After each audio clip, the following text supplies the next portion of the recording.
Welcome back to Sports Radio 95.9 The Fan. My name is Mark, and yes, this is the Mark Moses Show, weekday afternoons from 3 to 6 p.m. Right now here on the Club 52 hotline, a great man who covers sports there in the Treasure Coast for the tcpalm.com newspaper. His name is Jon Santucci. John, how you doing today? Good, Mark. Thanks for having me on. Well, I appreciate coming on, and I'm jealous. You get to drive around 95 and cover Major League Baseball teams for spring training. So let's start there. What is it like seeing all these big Major League Baseball players get ready for a new season? It's interesting. You see these guys for, 4, 5, 6 innings and sometimes not at their best. But for especially our area, for the Treasure Coast, it's great to be able to see guys that, for that month that you're just not going to get to see them, like we were talking off air about, Giancarlo Stanton and Jose Fernandez, and get to see other guys like that, without going to Miami or going somewhere, to have them in your own backyard is pretty cool. So. Do you really get that sense from the players? And maybe they actually tell you that, like, hey, I'm not in shape. I'm going to need 2 or 3 weeks to get my, my pitching form back or eye-hand coordination at the plate. I mean, do they really say that to you? There's more than hitters, especially now with, the game the way it is, where everything is year-round and they have access to training year-round, that you find very few guys in this day and age that will come into camp just, out of shape. I remember I used to work at I did an internship at Full News, and I was one of their veteran sports writers about covering Bills camp, and he said the first couple of days they'd just be in these gigantic, basically blubber suits where they would just have to run and sweat off the pounds the first couple of days. Obviously, we don't have that anymore, but the biggest thing is are the pitchers, is their release point where they want it to be? Are they comfortable with their arm slot and things like that, and all these little things that we don't see that go into their velocity and things like that. So, a lot of these guys are saying, hey, we're not where we want to be, but we are where we should be, if that makes any sense. So. No, it absolutely does. We're here with Jon Santucci with the TC Palm. Check out the website, tcpalm.com, and you can follow John. It's a good one if you like spring training, at Jon Santucci. And let's talk about the Mets there for a minute. You were talking about the Marlins with Fernandez and Gio Stan, but I know the Mets is your big team there in Port St. Lucie. What are your thoughts on how the Mets have looked so far here in spring training? Are we on the record? No. They've... they do have some bright spots. You gotta love the way Zach Wheeler throws the ball. Noah Syndergaard is a prospect who Mets fans will be very well acquainted with come mid-June. Honestly, it's just been kind of disjointed, I think would be the best word. John Neese got off to a late start. Bartolo Colon got off to a late start. David Wright just got his first hit yesterday. After a couple games. Daniel Murphy had a late start. Ike Davis is still not back on the field. Lucas Duda is still not back on the field. Ruben Tejada hasn't looked that good. So, there was a big deal, and I know you and I talked about it a couple weeks ago about them getting to 90 wins. That's going to be tough. So it's a work in progress, I think. What about Curtis Granderson? I know that was the big pickup they got from the Yankees. I mean, look, he's a proven winner with the Tigers and the Yankees as well. What do you feel he brings to the table that can maybe help this team? The biggest thing that I've seen, his power is still there, obviously. He hit, I think he had a 2-home-run game about a week and a half ago, and I was telling somebody, because when you cover it, you're not just sitting in the press box, you're kind of running around, and, once a pitcher comes out of the game, you go talk to the pitcher and stuff, so you don't actually get to watch the whole game. But I kind of snuck back into the field the day Granderson hit the 2 home runs, and I was out in the right field bleachers, and I turned around for just 1 second while he was at bat, and I heard this sound. And you knew that he crushed it. I mean, I can't even describe the sound that it was, but you just knew he absolutely just hammered the ball. So obviously he gives them power. He's going to give a little protection to David Wright there, hitting in the 4 spot. But bigger than that, the thing that nobody sees is what he means to those guys in the clubhouse. He is very approachable. From day one, I remember he approached a minor league player and asked him if it was okay if he sit and eat lunch with him. Nice. That's usually not what you see. You don't see a veteran going up to a rookie and asking him, hey, is it okay if I sit with you? It's usually the other way around. So He's really gone out of his way to help he helps that clubhouse in a lot of ways, and I do think eventually that will translate to the field. John, I want to ask you about David Wright. You brought him up earlier. He still feels like he's the face of the franchise, but he's not a young guy. He's been there since 06-07. Is he still that face and the leader of this ball club? Oh, unquestioned. They look to him. In fact, I think he won the MLB Network's Face of MLB. So it's bigger than the franchise. It's the whole sport. But no, David Wright is still unquestioned the captain. He's the guy they look to. He's the guy that kind of everybody follows his lead. He is 31. He talked about how he came in. Look, it's already been 10 years, and he's surprised at how quickly it went by. But no, he very, very much is the guy that runs that ship, at least from a player standpoint. John, I have to ask you this next question then. I know you cover the team day in and day out here in spring training. Are there stuff in the Mets press release where it says, hey, we're good, just wait till Matt Harvey comes back? I mean, is there this wait till Matt Harvey comes back? Is there that aura around the ball club right now? A little bit, but it's not only Matt, it's Syndergaard too. When you look at a team, and let's just play devil's advocate.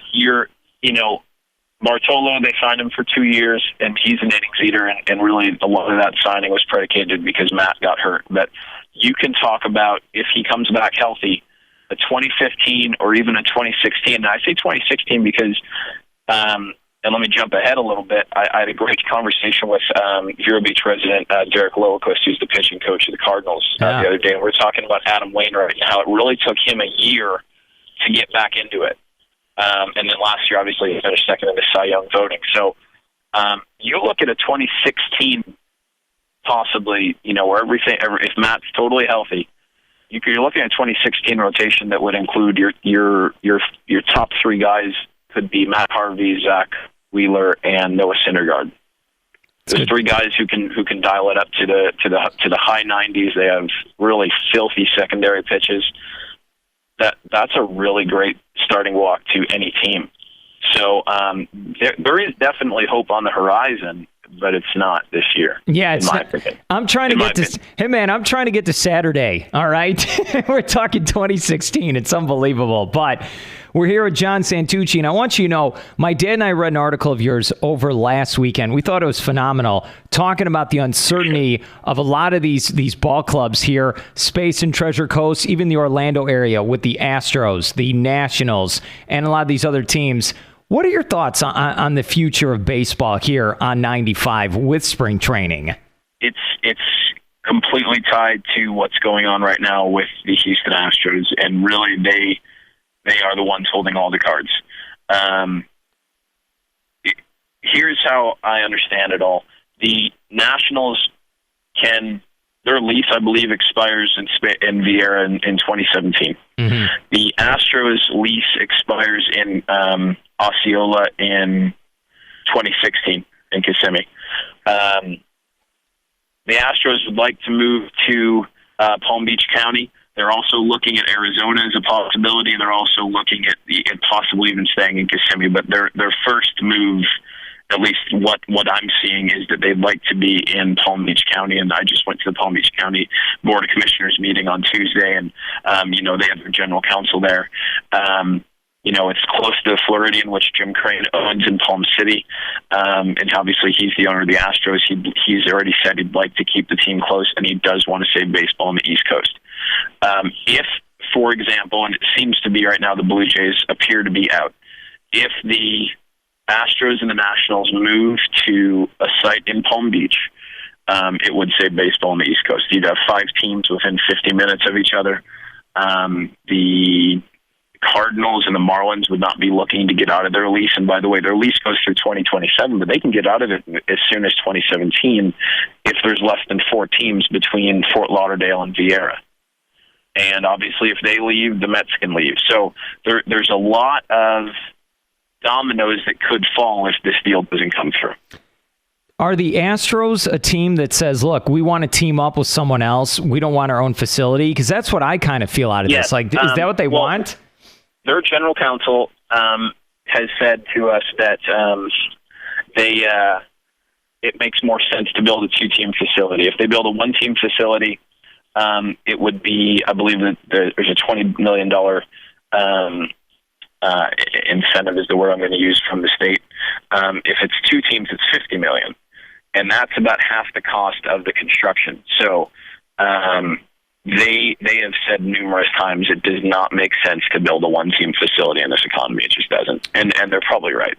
What about the Mets in Port St. Lucie? Are they there just for now on? There are no problems with that organization? Oh, I talked to their owner earlier this month exclusively. He said that he would like to keep the team on the East Coast and in Port St. Lucie. He wants the team here. But he is concerned. He is concerned about the fact that, there's fewer teams left and there's more driving. And I'm not looking at the schedule right now, but I believe 19 of the Mets' 33 games are against the Cardinals, the Marlins, the Braves, and Nationals.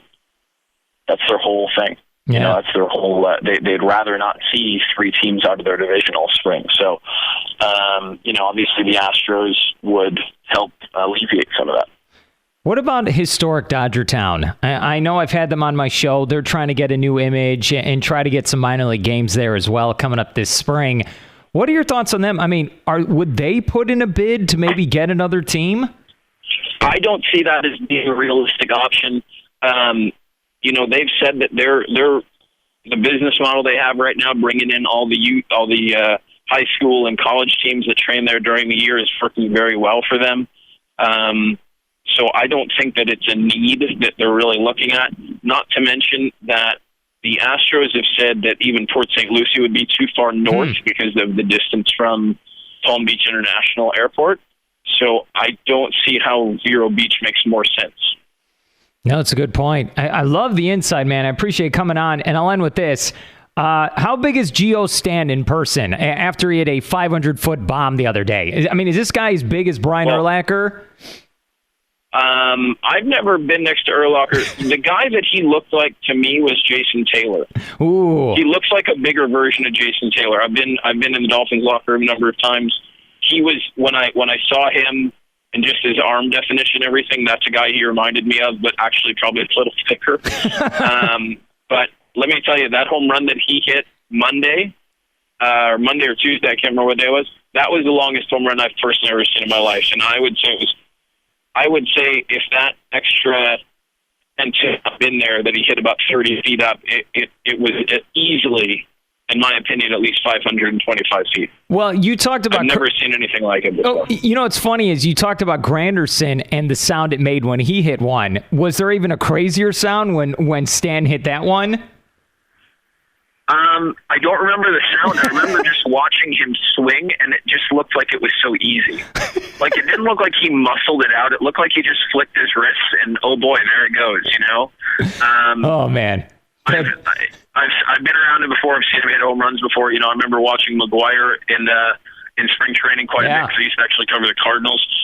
This guy, from a pure power standpoint, is the best I've ever seen. Oh, man. There you go. I love how you end that interview right there. Jon Santucci with the TC Palm. Check out their website, tcpalm.com, and give Jon a follow on Twitter. It's a good one, Jon Santucci. Jon, love the insight of Major League Baseball, and I hope I can get you on again. Thanks, Mark. Appreciate the time.